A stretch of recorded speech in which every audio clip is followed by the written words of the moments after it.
Dober večer. Poslanci so včeraj v roke dobili osnutek proračuna za prihodnji 2 leti, ki bosta skupaj z napovedanimi in za zdaj socialnimi partnerji še neusklajenimi reformami pomembno zaznamovala prihodnost prebivalcev Slovenije. Kaj o tem meni opozicija, bomo nocoj razpravljali s poslancem Socialnih demokratov Matjažem Hanom. Pozdravljeni. Lep dan, dober dan.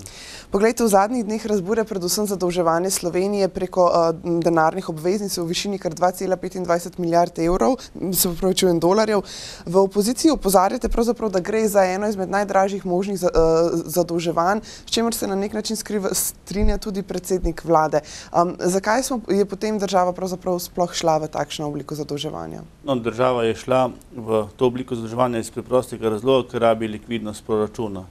To se je tudi v preteklosti dogajalo, tako da v tem ne vidim nič, bom rekel, problematičnega. Problematično pa je, in tisto, kar mi opozarjamo, da zaradi bonitetnih ocen, ki so v vseh teh zadnjih letih padle, tudi na podlagi tega, ker prejšnja vlada oziroma prejšnja opozicija ni pomagala naši vladi, da bi sprejeli nujne reforme, je zaradi bonitetnih ocen to zadolževanje relativno drago. Zdaj so, ker imamo zadnji podatek, za 5,7% obrestne mere smo se zadolžili. In drugo, kar mi opozarjamo, ker smo se zadolžili na dolarskem trgu oziroma za dolarje, lahko pride tudi do teh valutnih nihanj, ki so lahko na nek način v 10 letih, dokler bo ta obveznica živa, problematični. Okrog 300 milijonov naj bi bil izračun vaše stranke. To so zdaj izračuni in moram reči, da na nek način tudi, če se zdaj izrazim, tudi špekulativni, vendar če se spomnite nazaj, ko so se ljudje zadrževali v švicarskih frankih, ki so bili na moment zelo ugodni krediti, pa zaradi valutnih zadev potem, ker naenkrat ti ljudje niso mogli več kreditov plačevati, se lahko nam tudi to naredi, vendar bodimo malo optimistični. No, ampak predsednik vlade Janez Janša opozarja, da je prav opozicija na nek način kriva, ker niste želeli sprejeti zlatega fiskalnega pravila, da smo se za približno, mislim, da je njegova ocena med 20 in 25% zadolžili dražje. Kako pravzaprav odgovarjate na te učinke? Jaz sem vesel, da ste me to vprašali. No, to, kar bom zdaj rekel, mogoče ne tipično za politika, ampak to je sprevrženo, kar govori Janez Janša. Janez Janša ali ima tako kratek spomin, ali je pa tako, bom rekel, da ne rečem, 3 pikce. Ko smo jih mi opozarjali pred letom dni, ko smo sprejeli v Državnem zboru pokojninsko reformo, ko smo sprejeli zakon o trgu dela, malo delo in tako naprej, in smo jih opozarjali, da referendum bo prinesel dražje zadolževanje države, težje, bom rekel, življenje ljudi, je ta isti Janez Janša takrat zamahnil z roko in rekel, da to ni potrebno. Drugo, kar je rekel ta gospod Janez Janša, še 3 mesece nazaj, oziroma 4 mesece nazaj, da pokojninske reforme sploh ne potrebujemo do leta 2015. Tako da njegove ocene so, bom rekel, za tisto temo, ki govori, ali to sploh mogoče. Tako da jaz sploh ne bi komentiral, ker je to zelo neresno in neodgovorno. No, poglejte, kako pa ocenjujete dejstvo, da je vlada v predlogu proračunov za prihodnji 2 leti predvidela zmanjšano maso plač za javne uslužbence, vendar se je na nek način, ker je pač prepustila direktorjem posameznih javnih zavodov, da pravzaprav odločajo, ali bodo šli v odpuščanje ali bodo šli v nižanje plač, nekako izognila tem kolektivnim pogajanjem, ki so ponavadi običajna. Kako pravzaprav, kakšen je to signal? No, to je neodgovorno, to gre za moje pojme za čiščenje, bom rekel, ljudi na položajih. Ti ne moreš ljudi postaviti pred dejstvo, da naj zaradi enega zakona, to govorim zakon o izvrševanju proračuna, krši drugi zakon, govorim kolektivne pogodbe ali pa nekatere zadeve, ki so že v zakonih o šolstvih in tako naprej. Tako da zdaj bi mogli biti te direktorji javnih zavodov pred tem, da kršijo en ali drug zakon. In kjerkoli zakon bojo kršili, bojo prišli v težave. Če bojo kršili zakon, bom rekel, o izvrševanju proračuna, bojo kaznovani z 10.000 evrov in tudi za izgubo delovnega mesta. Če bojo pokršili drug zakon, se pravi, da bojo odpuščali ljudi na podlagi česa, ne vemo, da bojo zmanjševali stroške na podlagi česa, tudi ne vemo, bojo kršili drug zakon in tam bojo imeli težave z računskim sodiščem, pa še s katerim drugim sindikati. Tako da takšno prelaganje ljudi na nižji sloj je neodgovorno.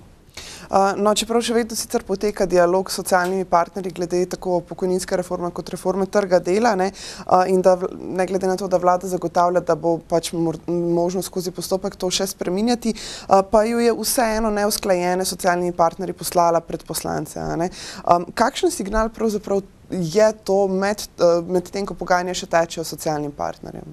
No, vzami ali pusti, lahko je to tak signal. Jaz mislim, da je to lahko tudi neodgovorno ali pa ne. Pred kratkim, bom zdaj mogoče malo zanimivo rekel, Danilo Türk, predsednik države, je pohvalil Andreja Vizjaka, da je dober minister, da bi lahko bil predsednik vlade, in verjetno je Janezu Janšu to ni bilo všeč in je dal njegove zakone naprej neusklajene na vlado.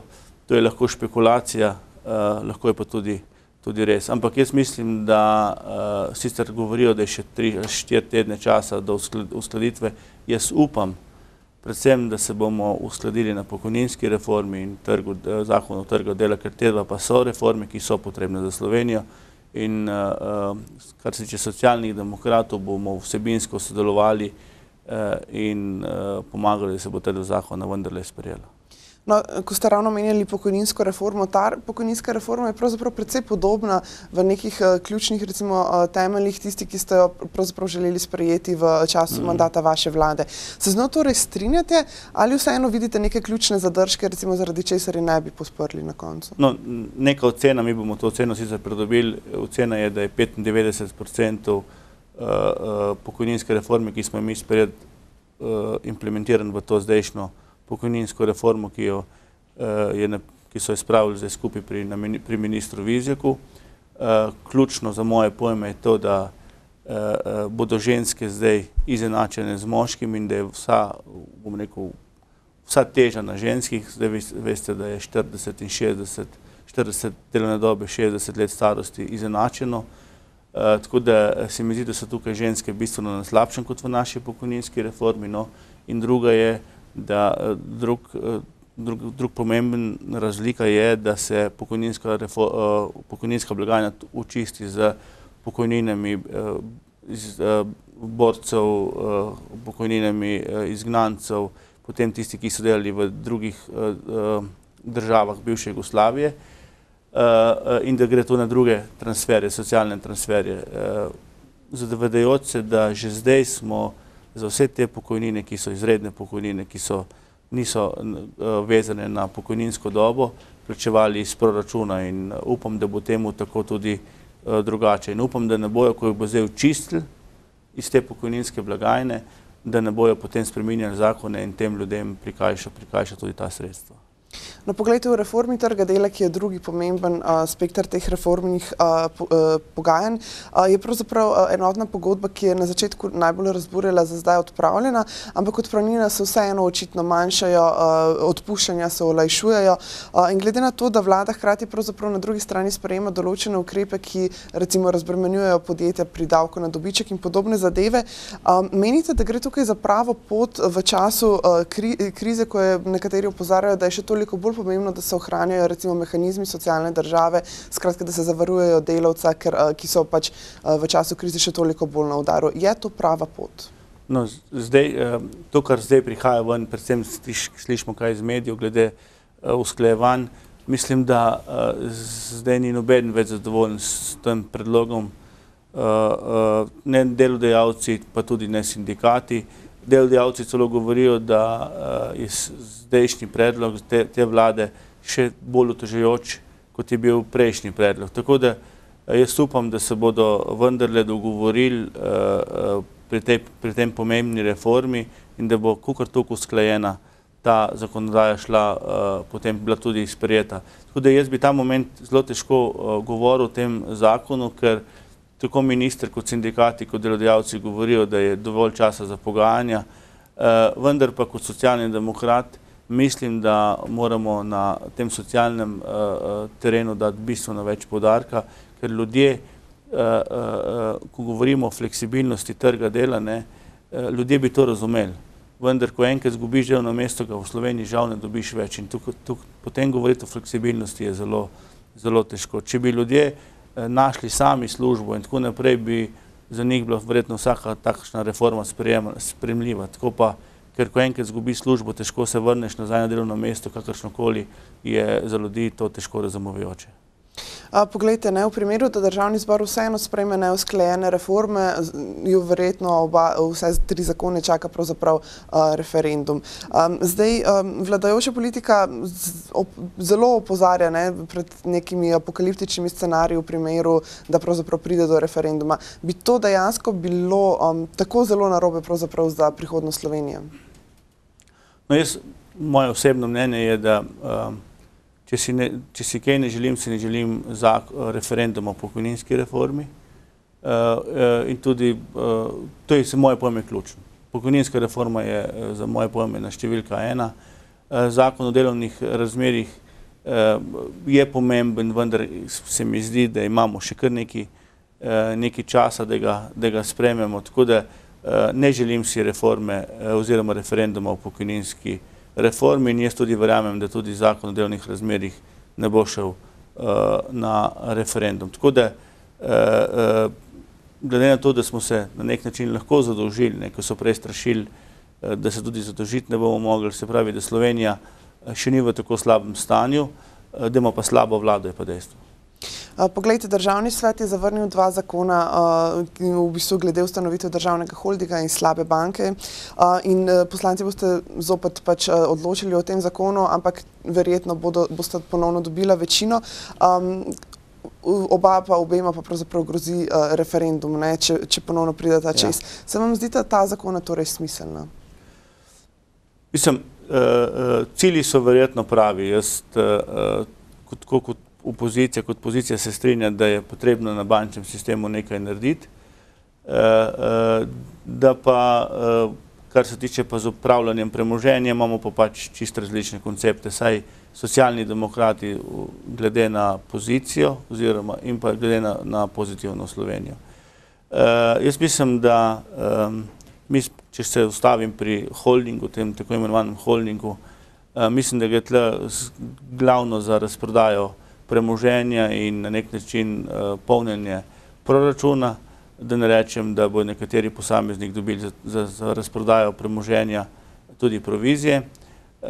In ključna razlika med našim upravljanjem in njihovim razmišljanjem je ta, da smo mi, ko smo ustanovili AUKN, dali v upravljanje AUKN-ju naše premoženje, oni pa dajo v last tem holdingu in s tem holdingom bo upravljalo 3-članski izvršni svet in nadzorni svet, 9-članski nadzorni svet, ki bojo lahko brez soglasja parlamenta, brez pregleda računskega sodišča, brez da bojo devali informacije javnega značaja, na nek način razprodajati slovensko premoženje, kar mislim, da je zelo slabo. Če govorimo pa o slabi banki, je pa vendarle potrebno si vzeti nekaj časa, narediti neke analize, finančne učinke, kaj v bankah so res slabe terjatve, potem pa narediti izračune, ali se nam bolj splača dokapitalizacija, ker s tem, ko bomo dokapitalizirali firmo banke, bomo imeli kar naenkrat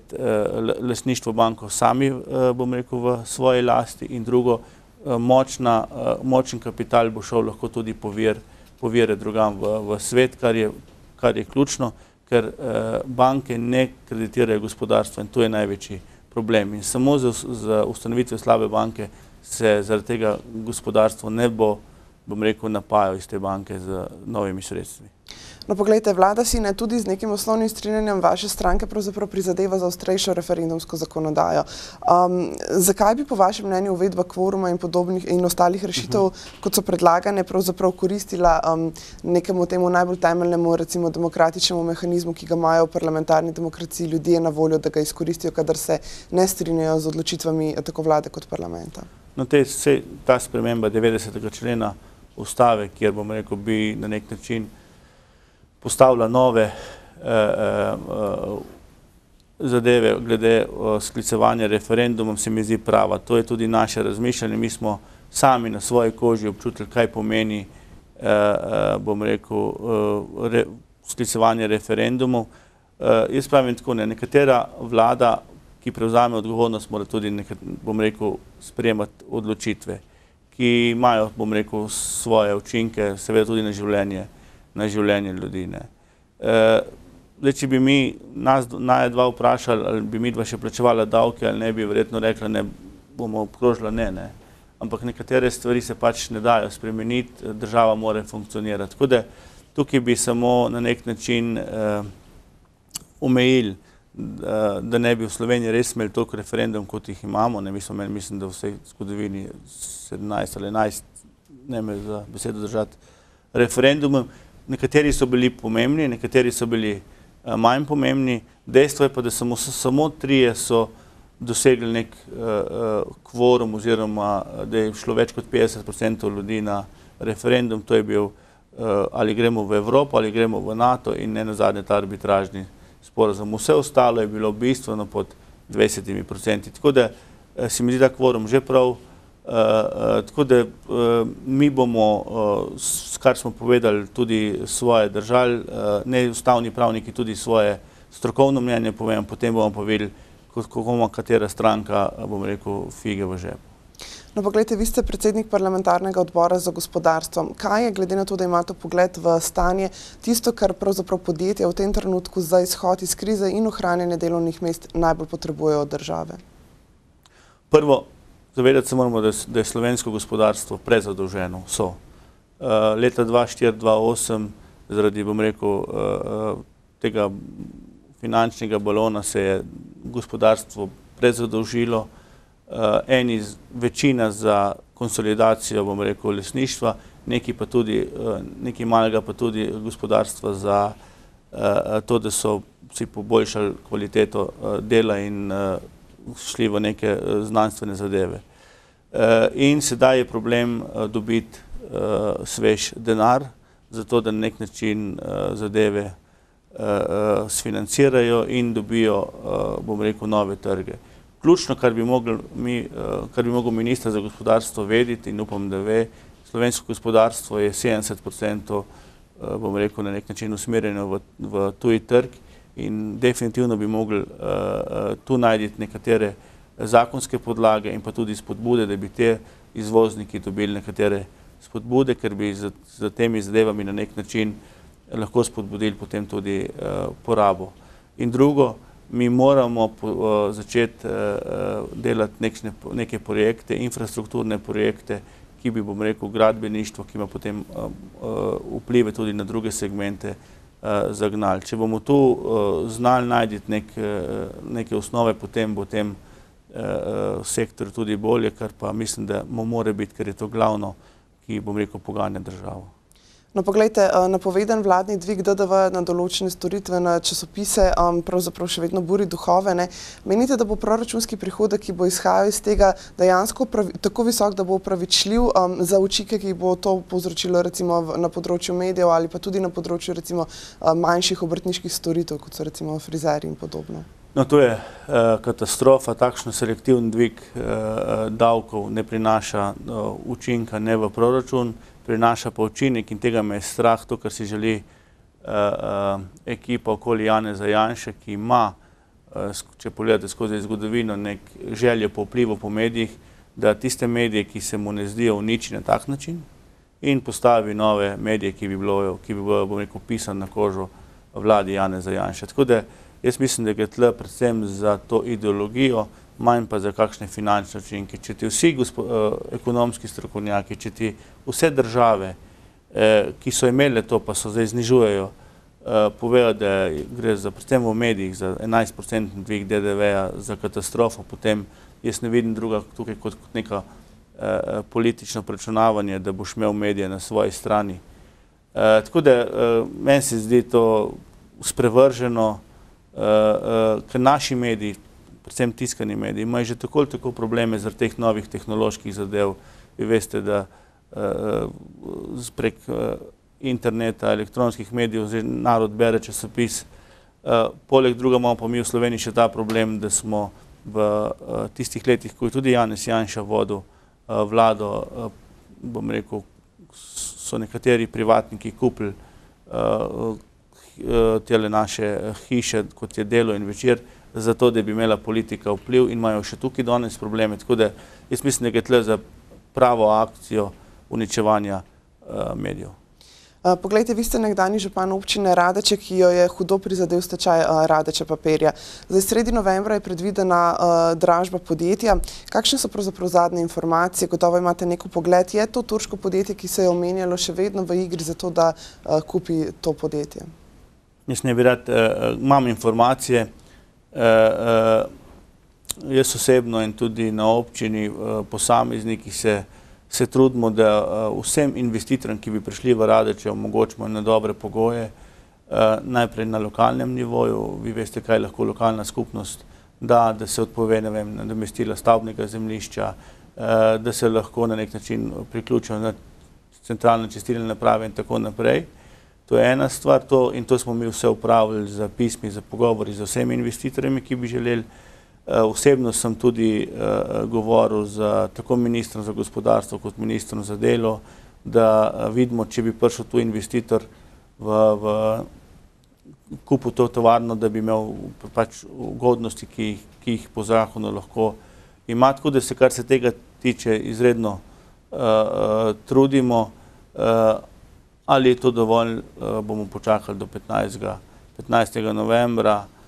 Me je pa strah, če vsi ti investitorji gledajo slovenske novice, če berejo medije, kaj v Sloveniji smo v zadnjih časih zmožni, da se bo izognili tej naši prelepi Sloveniji. Ampak poglejte, recimo, kaj se zgodi, če v bistvu nek investitor kupi to podjetje, kaj se zgodi z delavci in kaj se bo seveda zgodilo, če tega ne bo? Z delavci se je zgodilo, kar se je zgodilo, delavci so na zavodu za poslovanje. Ampak obstaja možnost, da pridejo nazaj? No, seveda. Zdaj, če kupec to tovarno kupi in glede na, bom rekel, poznavanje te tovarne, vemo, da mašina 4 in 5, ena je za vrednostne papirje, druga je za navadne te bele papirje, potrebuje, da zažene svojo, da se zažene, potrebuje najmanj 180 do 200 ljudi, se pravi, da bi bilo to za občino in kraj, bom rekel, nepojemljivo v današnjih časih. Tako da dejstvo pa je tudi to, da papirništvo ima tradicijo, ljudje imajo znanje in če bomo dobili dobrega investitorja s pravimi nameni, potem bi lahko tudi v Radečah posijalo sonce. No, poglejte, težave so tudi v tem hčerinskem podjetju Radeč papirja, ki pretežno zaposluje pravzaprav invalide. Kakšna je lahko po vašem mnenju usoda teh delavcev? No, tu mislim pa, da smo v zadnjem obdobju naredili največ, da smo zadržali to podjetje nad vodo. Govorim predvsem, kar se tiče stečajnika in bank, ker je to podjetje bil porok, bom rekel, Radeče papirju, so banke želeli na nek način pleniti sredstva iz računa Muflona in ko bi začele banke pleniti ta sredstva, bi postalo tako insolventno in bi šlo ta tovarna v stečaj in bom rekel tudi 100 in toliko ljudi, pol je pa invalidov. In potem bi imeli še hujši problem in tudi status invalidskega podjetja bi ta tovarna izgubila. No, in če bi začele banke pleniti, je potem stečajnik želel prej sam dati tovarno v stečaj, ker bi s tem zagotovil večjo stečajno maso. Mi smo tle bili neki posredniki, korigirali zadeve, tako da zaenkrat je tudi uprava tega Muflona se z bankami dogovorila o poplačilu, tako da jaz mislim, da zaenkrat ni težav, seveda pa na samo poslovanje pa nimamo vpliva. No, poglejte, bližajo se predsedniške volitve, na katerih kot eden izmed kandidatov kandidira tudi nekdanji predsednik vaše stranke Borut Pahor. Zdaj večina anket kaže, da bo nekako morda celo prišel v drugi krog, ampak tam predvsem močno izgubil. Ste v stranki sprejeli to kot dejstvo? No, dokler ni konca, bom rekel, dokler ni zadnjega dneva in preštetega vsakega glasova, je težko sprejemati dejstva. Dejstvo je, da Socialni demokrati z Borutom Pahorjem delamo zanimivo kampanjo, da se nam odpirajo neka obzorja, ki jih prej mogoče nismo razumeli in da bomo po volitvah, ali bo Borut predsednik ali ne, lahko dvignili glavo, ne glede na vse, kar se je zgodilo. Jaz mu pa želim seveda, da bi zmagal in ga osebno tudi podpiram. No, poglejte, vaši stranki po nekih zadnjih raziskavah, recimo zadnja je bila od Nina Medije, kaže vse bolje in se pravzaprav držite na drugem mestu za Jankovićevo pozitivno Slovenijo. Menite, da so volivci zdaj nekako že pozabili, zakaj so vam pravzaprav skrajšali mandat, oziroma ker na prejšnjih volitvah je bilo to pač precejšnje nezaupanje? No, vsej volivci nam ga niso skrajšali, so ga nam koalicijski partnerji, ne. Ampak potem je bilo nezaupanje. Seveda v obliki Zaresa in še podobnih ljudi, ker so imeli drugačne izračune. Skrajšala nam ga je tudi opozicija, ki je rušila, takrat z Janezom Janšo na čelu, ki je rušila vse dobre predloge, ki jih mora danes sprejemati. In seveda tudi, da smo tudi samokritični, skrajšali smo se ga tudi na nek način sami z nekaterimi potezami, ki niso bili potrebni. Vendar Slovenke in Slovenci, državljani vidijo, da smo verjetno pa nekatere nastavke dobro naredili, da smo relativno kvalitetna opozicijska poslanska skupina za tradicijo, da smo se po naših strankarskih volitvah konsolidirali in da v nas lahko vidijo neko stabilnost, kar pa mislim, da je najbolj pomembno. Nenazadnje, Pozitivna Slovenija je stranka, ki je nastala v 7 tednih in lahko tudi v 7 tednih, bom rekel, pade. Socialni demokrati pa smo stranka, ki je stabilna in na nas lahko Slovenke in Slovenci računajo. Dobro, najlepša hvala za tale pojasnila in obisk v našem studiu. Hvala lepa. Vam, cenjene gledalke in gledalci, pa seveda hvala za pozornost. Bodite z nami spet čez 14 dni, ko bomo gostili opozicijskega poslanca. Lahko noč.